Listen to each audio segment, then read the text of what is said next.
ako si Erja, yung kausap nyo. Kagabi pa. Number one problem sa mga used units natin is yung battery. Goodbye, last ride. Ayun yung shop natin. Marami tayong bentang electric scooter at electric bikes. Paubos na to agad, no? Napakamura lang kasi. Tapos makakarating ka na sa gusto mong puntahan. Tara na at maglasanan, baby.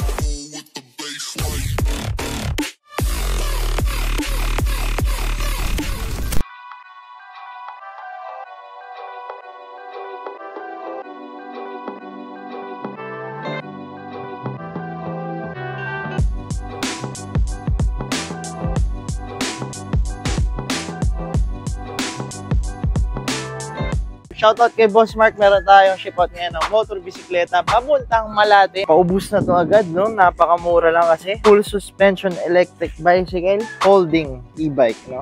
Electric folding e-bike. Full suspension, may suspension dyan, may suspension dyan. Shoutout kay Boss Mark. Thank you for trusting Motor Electric, beautiful machine. So, kinaganda ng e-bike, kung ayaw mo mag-pedal, tatakbo yan. Ito yung twist throttle, pakita mo, lapit ka mak. Yan. Para ka lang naglalaro. Tapos makakarating ka na sa gusto mong puntahan. Ngayon, pag nalobat, may pedal pa rin yan. Pwede ka pa rin mag-pedal. Beautiful. May ilaw din yan. Kung ginabi ka, ilaw sa harap, may ilaw din sa likod. Tapos may busina yan. Bato mo, boy. Oh! So, gagawa kami ng skit. Ibabato to, tatama sa ulo ko. Panoodin nyo na lang yung reel natin, no?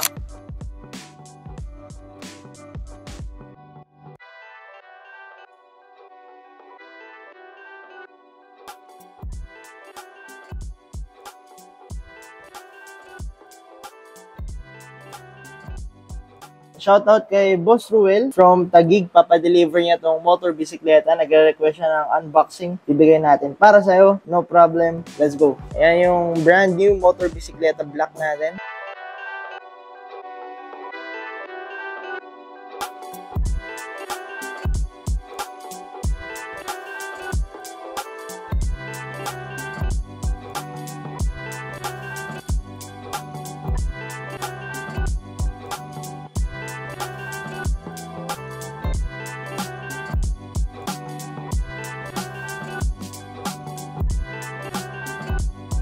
Boss Roel, ako si Erja, yung kausap nyo. Kagabi pa. At kayo ng umaga. At ngayon, ito yung video. Okay? Legit check tayo, pakita mo yung shop.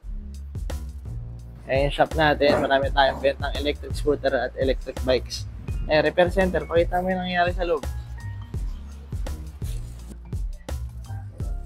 Boss Roel, ito na na-assemble natin. Pinakita natin yung unboxing sa'yo. Papunta itong Taguig, i-deliver natin. Lapit ka, mabilisan. Pwede mo rin ito panoodin pag nalilito ka dun sa demo mamaya. So, usually kasi guys, sa mga nanonood dyan, pag may delivery tayo, dinedemo muna bago yung bayaran. So, i-demo rin naman mamaya. Ngayon, pag nakalimutan mo yung demo, Boss Ruel, ito pwede mo panoodin, ulit-ulitin mo, no? So, ito yung power button para buksan yung unit. Yung pula, para tumakbo, ito, ikot nyo parang motor. O, tatakbo na yan.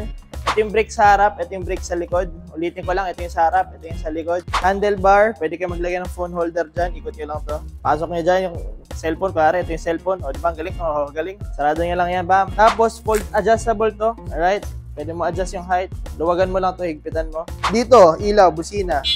Busina tong sa baba, sa taas, ilaw. May ilaw niya sa harap, may ilaw din yan sa likod. At yung isa mo pang tanong, Boss Roel, meron tayong upuan sa likod. May sandalan yung upo sa likod, meron din apakan yung upo sa likod. Ito yung upuan nyo. Kung kayo magmaneho, pwede kayo magpedal. Kung gusto nyo, pag nalobat yan, pwede pa rin kayo magpedal. Yan yung advantage ng electric bikes natin, no? Electric pedal assist units. Tapos, kunwari lang, gusto mo tanggalin yung battery. Ito, pinipindot to sa ilalim. Pakita mo. Ulitin ko lang, ha. Kailangan nyo kasi ito iangat pag tatanggalin yung battery. Pindutin nyo muna to. Tapos, ito, tanggalin nyo yung battery. Ito yung saksakan ng battery. Kung gagamitin yung unit, saksak nyo to dito. Sagad nyo. Pag tatanggalin nyo, ito, angat nyo lang to. Okay? Ngayon, pwede nyo itong hatakin. Merong susian dito. Ito yung susian. Ito yung charging port. Okay? Katabi ng charging port yung susian. So, ito yung susian, no? Ikot mo lang left. Tapos, ito babala yung lock. So, buwan. Luwagan mo din. So, kailangan mo ito iangat. Kailangan mo rin itong buksan para matanggal yung battery. Okay? Kinaganda ng batteries natin is pwede nyo ito ipasok sa bahay nyo. Hindi na kailangan ipasok yung buong unit sa bahay nyo kung mag-charge kayo. Okay? Nasa 2 kilos lang siguro ito. Napakagaan. Para lang kayo may sanggol. Okay, Boss Roel, gets mo? Pasok natin ulit, Boss Roel. Pasok mo dito. May ano dito, ukit. Pasok mo dun sa ukit. Yan. Tapos, ikot mo ito ulit to the right. Para i-lock. Ayan, nakalock na yan. Baba mo lang. Sarado mo yung charging port pag hindi ka nagamit. Tapos, ayan, pwede mo na to higpitan ulit. Tapos, ito, pasok. Foldable to, no? Ito yan. Luwagan mo lang to. Para i-fold. Tapos, yan. Pwede mo na i-fold, no? Angat mo to. Ito, paakyat. Babalik mo. Saksak mo lang. Pasok mo dyan. Pwede ganyan, pwede rin ganito. Okay, Boss Roel, shoutout sa'yo. Thank you for trusting Motor Electric Vehicle Philippines. Beautiful makinarya. Away, darling. Right, quick commercial. If naghanap kayo ng murang electric vehicles, mapang electric scooter, electric bike, electric motorcycle, dito kayo sa Motor Electric Vehicle Philippines. Address namin and contact number andyan sa screen.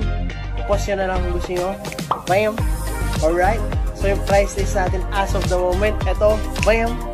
Post nyo na lang din kung gusto nyo.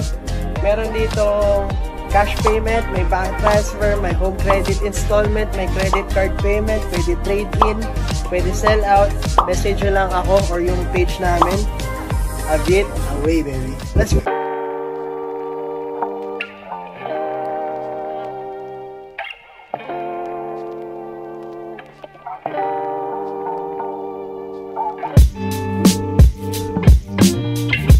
Okay, meron pa tayo isa pang BSK or bisikleta black papuntang Taytay naman. So ito papuntang Taguig. Charge mo na yan, boy. Ito na papuntang Taytay kay Boss JP. Shoutout sa'yo. Let's go, darling. Ano, boy? Okay na yan? Okay na po. Ano ginawa? Inimis natin yung mga used unit natin para mukhang bago. Saka yung battery, pina-check, pina-repaint, nilinis lahat. Very good. So guys, kung di nyo alam, dito sa Motor Electric, nagbebenta rin tayo ng mga used units or mga gamit ng units, mga second-hand units basically. So itong unit na to is repurpose na to, second-hand. So bago namin i-list din sa Facebook page namin, bago namin ibenta, is minimake sure namin okay lahat, no? So yung tires, inflated maigi, yung rim niya malinis, wala nang nato yung tire sealant, if tubeless, rotor disc, brake pads, yun, check natin if need na replacement. Definitely, lahat ng motor hubs, usually kasi nagkakaroon yan ng kalawang sa loob, no? Kinakalawang yung magnets yan pag pinasok ng tubig. So, nililinis din namin yan para yung performance niya, top performance, high level, no? So, for sure na nalinis na yan, yung motor hub. Nalinis na po. Very good. Tapos yung battery check din natin kasi usually isa pa yan. Number one problem sa mga used units natin is yung battery. So make sure nyo pag bibili kayo ng second hand unit, make sure nyo na check yung battery bago ibenta sa inyo. So yung mga units dito, mga used units natin, mga second hand batteries, second hand units is guaranteed and may warranty yung mga binibenta na namin dito kahit used unit.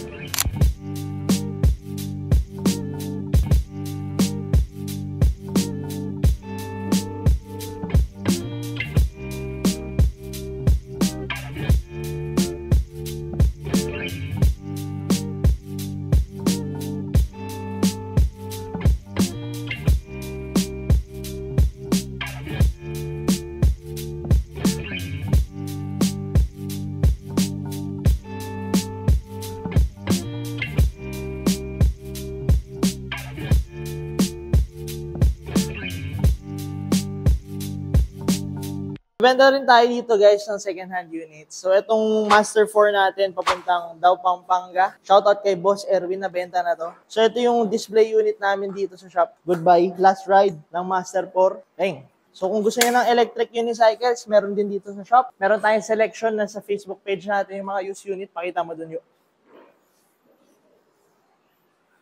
Dang. Check nyo na lang yung Facebook page namin. Nandun yung mga listahan ng used units natin. Abira way, darling.